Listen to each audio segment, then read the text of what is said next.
everyone, welcome back to this channel पढ़ाकुलू.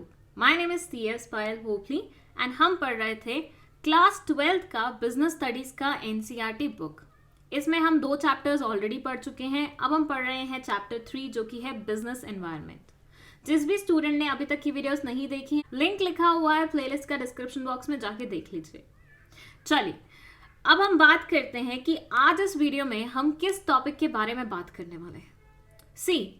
आज की ये वीडियो ना इस चैप्टर की सबसे ज्यादा इंपॉर्टेंट वीडियो होने वाली है. रीजन बीइंग, इसमें हम पढ़ने वाले हैं डायमेंशंस ऑफ बिजनेस एनवायरनमेंट के बारे में. ये जो टॉपिक है ना, ये सीबीएसई का पर्सनल फेवरेट टॉपिक है और इस टॉपिक से इतने सारे क्वेश्चंस पूछे जाते हैं, चाहे टेक्निकल की बात करो या नॉन टेक्निकल की. मतलब केस स्टडी में कहीं दूर एक इशारा छुपा होगा आपके लिए और आपसे पूछ लिया जाएगा कि बताइए कौन सा डायमेंशन है. तो मतलब इस वाले टॉपिक में आप बिल्कुल रिस्क नहीं ले सकते. सो इस पूरी वीडियो की एक एक लाइन अच्छे से सुनिएगा, हर एक सेकंड को अच्छे से देखिएगा, ताकि डायमेंशंस का कोई भी क्वेश्चन आए तो मेरा कोई भी स्टूडेंट उसे गलत नहीं आंसर करके आए. ठीक है, चलिए. सो यहाँ आप देख सकते हैं टोटल 5 डायमेंशंस हैं जो हमें पढ़ने हैं और ये हम पढ़ेंगे एग्जाम्पल्स के साथ. अब आप बोलेंगे मैम आप तो हमेशा ही एग्जाम्पल्स के साथ पढ़ाते हो, तो अब इसमें क्या नई बात है. इसमें नई बात यह है कि यहाँ मैं आपको कुछ ऐसे वर्ड्स भी बताऊंगी साथ ही साथ में, जो आपकी मदद करेंगे ये आइडेंटिफाई करने में, रिकॉग्नाइज करने में कि किस डायमेंशन के बारे में एग्जैक्टली बात हो रही है. तो एग्जाम्पल्स से तो पढ़ेंगे ही पढ़ेंगे, साथ में ये वर्ड्स भी जानेंगे ताकि आपके लिए थोड़ा सा ईजी हो जाए ये टॉपिक. ठीक है, तो फर्स्ट हमारा डायमेंशन है इकोनॉमिक एनवायरनमेंट, सेकंड है technological environment, then social environment, political environment and then legal environment. Start हम करेंगे हमारे फर्स्ट एनवायरनमेंट इकोनॉमिक एनवायरनमेंट के साथ. ठीक है, चलिए फिर इमेजिन करो किसी दिन तुम्हें ऐसा सुनने में आया कि इंडिया की जीडीपी बढ़ गई है. जीडीपी समझते हो ना, ग्रॉस डोमेस्टिक प्रोडक्ट.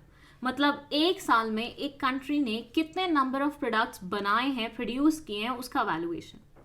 बेसिकली आप किसी भी कंट्री की इकोनॉमिक हेल्थ के बारे में पता लगा सकते हो उसके जीडीपी को देख के. सो तुम्हें पता लगा कि इंडिया की जीडीपी बढ़ रही है. अब इससे तुम क्या अंदाजा लगाओगे कि यहाँ के लोगों की इनकम भी बढ़ रही है. इनकम बढ़ रही है तो डिस्पोजेबल इनकम भी बढ़ेगी शायद. सो लोगों की खर्च करने की क्षमता बढ़ गई. अब लोगों की खर्च करने की क्षमता बढ़ेगी तो लोग क्या करेंगे, खर्चा करेंगे ना. मतलब वो अलग अलग चीजों की डिमांड इंक्रीज करेंगे. अब भाई तुम ऐसे इमेजिन करो, किसी महीने अगर तुम्हें पॉकेट मनी के अलावा कुछ और पैसे मिल जाते हैं, कोई रिलेटिव तुम्हारे घर आ जाता है या कहीं से तुम्हें शगुन मिल जाता है, तो तुम उस पैसे को क्या करते हो, खर्च ही करते हो ना. अलग अलग चीजों की तुम डिमांड इंक्रीज कर देते हो. सो जीडीपी इंक्रीज हुआ. जीडीपी इंक्रीज होने की वजह से लोगों की डिस्पोजेबल इनकम इंक्रीज हुई, जिसकी वजह से लोगों ने डिमांड इंक्रीज कर दी डिफरेंट डिफरेंट आइटम्स की. अब यहाँ क्वेश्चन उठता है कि बिजनेस को इससे क्या फर्क पड़ेगा. तो बिजनेसमैन को बेसिकली ये फर्क पड़ेगा कि जिस चीज की तुमने डिमांड इंक्रीज की है वो उसकी सप्लाई करेगा, मतलब उसकी सेल्स इंक्रीज हो रही है. सो ऐसे मानिए एक कोई फैक्टर था जिसमें चेंज आने की वजह से बिजनेस पे इंपैक्ट पड़ा, चाहे पॉजिटिव पड़ा या नेगेटिव पड़ा, that's all together a different thing, लेकिन पड़ा ना कोई इंपैक्ट. तो अब यहां एक क्वेश्चन मैं आपसे जो पूछना चाहती हूँ वो ये है कि ये जो जीडीपी है, डिस्पोजेबल इनकम है, डिमांड है, सप्लाई है, ये सारे टॉपिक्स हम कहाँ पढ़ते हैं, कहाँ पढ़ा है आपने इन सब चीजों के बारे में? Without a doubt economics subject में. सो इकोनॉमिक एनवायरनमेंट कुछ नहीं है, ये बिजनेस एनवायरनमेंट का वो हिस्सा है, वो पार्ट है, वो डायमेंशन है जो कि इकोनॉमिक फैक्टर्स से डील करता है, जो कि इकोनॉमिक फैक्टर्स से डील करता है. अब उन फैक्टर्स में इंटरेस्ट रेट आ सकता है, इन्फ्लेशन रेट आ सकता है, चेंज इन डिस्पोजेबल इनकम आ सकता है, स्टॉक मार्केट इंडाइसेस में चेंज आ सकता है, रुपये की वैल्यू में चेंज आना, कुछ भी हो सकता है. मतलब कोई भी ऐसी चीज जो इकोनॉमिक सब्जेक्ट से एसोसिएटेड है और उसमें चेंज आने की वजह से बिजनेस में कोई इंपैक्ट डल रहा है तो उसे हम इकोनॉमिक एनवायरनमेंट का पार्ट मानते हैं. अब यहाँ पे आप पहचान कैसे करेंगे कि आप वर्ड पहचानेंगे कि किसकी वजह से इंपैक्ट आ रहा है. वो वर्ड अगर इकोनॉमिक्स में आपने पढ़ा हुआ है, दैट मीन्स वो इसी डायमेंशन का क्या होगा, हिस्सा होगा, पार्ट होगा. आया समझ economic environment? That's very simple कि बिजनेस एनवायरनमेंट का वो हिस्सा जो कि इकोनॉमिक फैक्टर से डील करता है, ऐसी चीजों से डील करता है जो हम इकोनॉमिक्स में पढ़ते हैं, और उसमें अगर कोई चेंज आता है और उसकी वजह से बिजनेस में अल्टीमेटली चेंज आने लग जाता है, तो हम बोलते हैं कि ये बिजनेस एनवायरनमेंट का एक डायमेंशन है। चलिए, now let's move to social environment. अच्छा, कभी तुम लोगों ने नोटिस किया है कि दिवाली पे, ईद पे, दशहरा पे, होली पे, ईस्टर पे, किसी भी ऐसे फेस्टिवल पे एकदम से मिठाइयों की सेल इंक्रीज हो जाती है, ड्राई फ्रूट्स की सेल इंक्रीज हो जाती है, कपड़ों की सेल इंक्रीज हो जाती है, डेकोरेटिव आइटम्स की सेल इंक्रीज हो जाती है। मतलब ऐसा सोसाइटी में कोई फेस्टिवल आ रहा था जिसकी वजह से बिजनेस पे कुछ इंपैक्ट पड़ा। अगेन, पॉजिटिव या negative, that's all together a different thing. तो ये क्या है? ये है आपका सोशल एनवायरनमेंट। मतलब सोसाइटी के द्वारा बनाए गए कस्टम्स, वैल्यूज, ट्रेडिशंस, फेस्टिवल्स, इनकी वजह से अगर बिजनेस पे कोई फर्क पड़ता है तो वो सोशल एनवायरनमेंट का पार्ट माना जाता है। It says the social environment of business include the social forces like customs, traditions, values, social trends, society's expectations from business, etc. जैसे एक एग्जाम्पल इसका ये भी ले सकते हैं आप कि इंडिया में क्योंकि साड़ी पहनने का ज्यादा रिवाज है तो इंडिया में साड़ी वाले बिजनेस ज्यादा चलते हैं, बट वही चीज अगर आप फॉरेन में जाके करेंगे तो वहां पे नहीं चलेगी। ये क्यों आ रहा है ऐसा चेंज? ये सोशल एनवायरनमेंट की वजह से चेंज आ रहा है कि मतलब बिजनेस एनवायरनमेंट का वो हिस्सा जो कि सोसाइटी की चीजों से डील करता हो, लोगों से डील करता हो, पीपल से डील करता हो, उसे हम बोलते हैं सोशल एनवायरनमेंट। अब बात करते हैं टेक्नोलॉजिकल एनवायरनमेंट के बारे में। अगेन, नाम से ही समझ में आ रहा है कि ये टेक्नोलॉजी से एसोसिएटेड होगा। तो यहाँ पे आप ऐसा एग्जाम्पल ले लीजिए कि सबसे पहले रॉबोट्स आए, ठीक है। हम सब ने सोचा कि इन्हें कैसे प्रोडक्टिवली इस्तेमाल कर सकते हैं ताकि ह्यूमन मैन पावर का जो काम है वो ये लोग हैंडल कर ले और लोगों को उतना काम ना करना पड़े। तो हमने देखा ऐसे कौन कौन से टास्क है जो बहुत टेडियस होते हैं। उसमें आया वेटर्स वाला टास्क, मतलब इतना घूम फिर के ऑर्डर सप्लाई करने पड़ते हैं, बहुत ही ज़्यादा टायरिंग हो जाता है लोगों के लिए। तो हमने बोला क्यों ना रोबोट से हम यही वाला काम करा दें। तो अब किसी बिजनेसमैन को अगर होटल खोलना है, रेस्टोरेंट खोलना है, तो उसे वेटर्स हायर करने की बजाय ये बस रोबोट्स ले लेने चाहिए और ये सारा काम देख लेंगे। सो इसने क्या किया? बिजनेस में चेंज लाया। क्यों? कैसे? टेक्नोलॉजी में चेंज लाके। सो बिजनेस एनवायरनमेंट का वो हिस्सा जो कि बिजनेस में चेंज लाता है टेक्नोलॉजी के थ्रू, उसको हम बोलते हैं technological environment. So it says technological environment includes forces relating to scientific improvements and innovations which provide new ways of producing goods and services and new methods and techniques of operating a business. एक business को operate करने के नए तरीके या फिर नए तरीके गुड्स और सर्विसेज प्रोड्यूस करने के, कुछ भी हो सकता है, ऑपरेशन भी हो सकता है, प्रोडक्शन भी हो सकता है, कुछ भी हो सकता है, बस टेक्नोलॉजी यहाँ पे मैटर करनी चाहिए। तो इसकी पहचान आप कैसे करेंगे क्वेश्चन में कि कुछ भी ऐसा आपको अगर देखने को मिल रहा है जो टेक्नोलॉजी से रिलेटेड है। जैसे अगर मान लीजिए चैट जीपीटी की बात आ गई, ये क्या है? आर्टिफिशियल इंटेलिजेंस है। तो यहाँ पे ये टेक्नोलॉजी के बारे में बात कर रहे हैं, मतलब ये इसी डायमेंशन के बारे में बात कर रहे होंगे।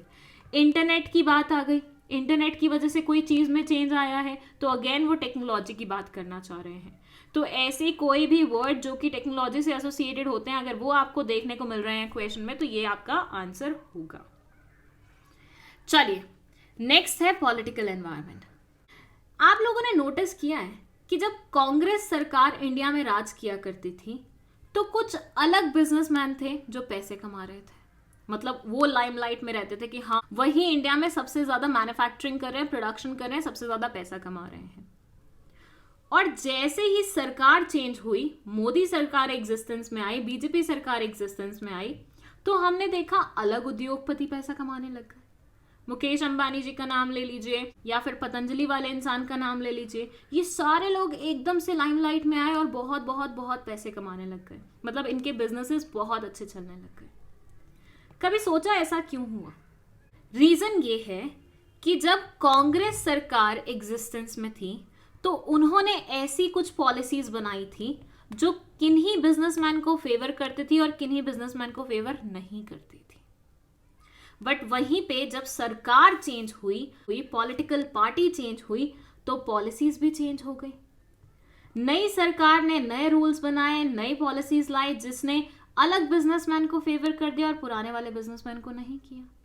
मतलब बेसिकली पॉलिटिकल पार्टीज जैसे जैसे पॉलिसीज लाती रहेंगी, जिसके फेवर में वो पॉलिसीज होंगी उसको ग्रो करने का मौका मिलेगा। सो पॉलिटिकल एनवायरनमेंट कुछ नहीं है, बिजनेस एनवायरनमेंट का वो हिस्सा है, वो पार्ट है जो कि पॉलिटिकल पार्टी से एसोसिएटेड होता है, पॉलिसीज जो वो उस देश में लाते हैं उनसे एसोसिएटेड होता है। अगर इसमें कोई चेंज आता है तो अगेन बिजनेस को भी वो चेंज हैंडल करना पड़ता है, फेस करना पड़ता है। So it says political environment includes political conditions such as general stability and peace in the country and specific attitudes that elected government representatives holds towards business। मतलब हमारे जो MPs MLAs हैं वो बिजनेस के towards किस तरह का attitude रखते हैं उस पे बेस्ड होती है ये चीज़।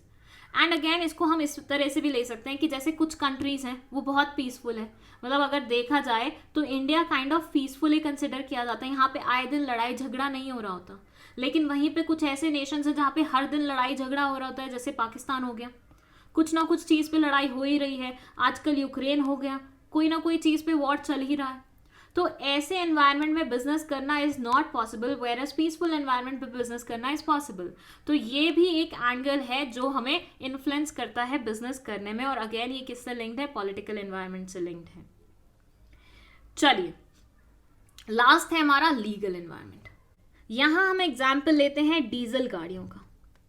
ऐसे इमेजिन करिए कि आज तक हमारे यहाँ पे जैसे मजे में डीजल गाड़ियां चल रही हैं, बहुत सारे बिजनेसमैन हैं जो इसे मैन्युफैक्चर भी कर रहे हैं, अच्छे से बेच भी रहे हैं, पैसे भी कमा रहे हैं, सब कर रहे हैं। लेकिन अचानक से एक दिन कोर्ट में, वो भी सुप्रीम कोर्ट में, एक ऐसा ही केस आया जिसमें ये बात खड़ी हुई कि डीजल गाड़ियां एनवायरनमेंट को बहुत ज्यादा हार्म पहुंचाती हैं। क्या आया कोर्ट में, दैट टू सुप्रीम कोर्ट में केस आया कि डीजल गाड़ियों से एनवायरनमेंट को काफी हार्म पहुंचता है और हमें एनवायरनमेंट को प्रोटेक्टेड रखना चाहिए। तो सुप्रीम कोर्ट ने जजमेंट दे दी। क्या जजमेंट दे दी कि आज के बाद कोई भी डीजल गाड़ी इंडिया में नहीं चला सकता है। अगर वो ऐसा करेगा तो ये पनिशेबल एक्ट माना जाएगा। हुआ क्या, पहले डीजल गाड़ियां मजे में चल रही थी, लेकिन अचानक से कोर्ट में एक केस आया जहां सुप्रीम कोर्ट ने बोला कि नहीं, आज के बाद कोई भी डीजल गाड़ी नहीं चला पाएगा। अगर वो ऐसा करता है तो ये पनिशेबल एक्ट कंसिडर किया जाएगा। अब सोच के देखिए, ये जो बिजनेसमैन जो इतना पैसा कमा रहे थे ऑटोमोबाइल बनाने से, इतने डीजल गाड़ियां बना बना के बेच रहे थे, इनका क्या होगा? इनका बिजनेस ठप हो जाएगा। मतलब कोर्ट का कोई फैसला आया जिसकी वजह से बिजनेस के ऊपर कोई ना कोई इम्पैक्ट पड़ा। ये कौन से एनवायरनमेंट का हिस्सा है? ये लीगल एनवायरनमेंट का हिस्सा है। सरकार अगर कोई एक्ट बना देती है, कोई लॉ ला देती है, कोई ऑर्डिनेंस ला देती है, या फिर सुप्रीम कोर्ट या कोई भी कोर्ट कोई जजमेंट ला देता है जिसकी वजह से बिजनेस के ऊपर किसी भी तरह का इम्पैक्ट डलता है, तो वो लीगल एनवायरनमेंट का हिस्सा माना जाता है। So legal environment includes various legislations बोले तो acts, laws passed by government, administrative orders issued by government authorities, मतलब इसमें administrative orders भी आ जाते हैं, कोर्ट जजमेंट भी आ जाती है, कमीशन के फैसले भी आ जाते हैं, और बहुत सारी चीज़ें और आ जाती हैं, बहुत सारी एजेंसीज और आ जाती हैं सेंट्रल या स्टेट गवर्नमेंट की जो ऑर्डर्स पास करती हैं। तो ऐसी कोई भी चीज़ जो गवर्नमेंट की तरफ से पास की गई हो लॉ के रूप में, या कोर्ट्स की तरफ से पास की गई हो जजमेंट्स के रूप में, ऑर्डर्स के रूप में, वो चीज़ अगर बिजनेस को इन्फ्लुएंस कर रही है तो वो लीगल एनवायरनमेंट का पार्ट मानी जाएगी। तो अगर अब हम रिवाइज करें हमारे पांचों डायमेंशन बिजनेस एनवायरनमेंट के, तो इकोनॉमिक एनवायरनमेंट में हर वो चीज़ आ जाती है जो इकोनॉमिक सब्जेक्ट से रिलेटेड है और वो कहीं ना कहीं बिजनेस के ऊपर इम्पैक्ट डाल रही है। टेक्नोलॉजिकल एनवायरनमेंट में टेक्नोलॉजी से रिलेटेड सारी चीज़ें आ जाती हैं। सोशल एनवायरनमेंट में लोगों से रिलेटेड सारी चीज़ें आ जाती हैं, main, women, society, traditions, customers, कुछ भी ऐसी चीज़ हो। Political environment basically political parties से एसोसिएटेड होता है, या फिर पॉलिटिकल सिचुएशन किसी कंट्री में कैसी है उससे एसोसिएटेड होता है। वहीं पे लीगल एनवायरनमेंट हमारा एक्ट्स, लॉज, कोर्ट जजमेंट, इन सब चीज़ों से एसोसिएटेड होता है। अगेन आपको बस यही चीज़ जाननी है कि इनमें अगर कोई भी फर्क आएगा, इनमें कोई भी चेंज आएगा, तो वो अल्टीमेटली बिजनेस को इम्पैक्ट कर रहा होगा, तभी वो इस एनवायरनमेंट का पार्ट कंसिडर किया जाएगा। And that's it. ये वीडियो यहीं पे समाप्त होता है। आई होप आपको ये वीडियो बहुत अच्छे तरीके से समझ में आई है। कोई भी डाउट है कमेंट सेक्शन नीचे लिखा हुआ है, फट से जाके अपना डाउट लिख दो। वीडियो पसंद आई है तो लाइक का बटन दबा दो, दोस्तों के साथ शेयर कर लो और जल्दी से चैनल को सब्सक्राइब करते हुए जाओ। अगर नोट्स चाहिए 12th क्लास के तो वो आप ले सकते हैं व्हाट्सएप वाले नंबर पे इंक्वायरी करके, जो कि डिस्क्रिप्शन बॉक्स में मेंशन है। Thank you so much for watching this video.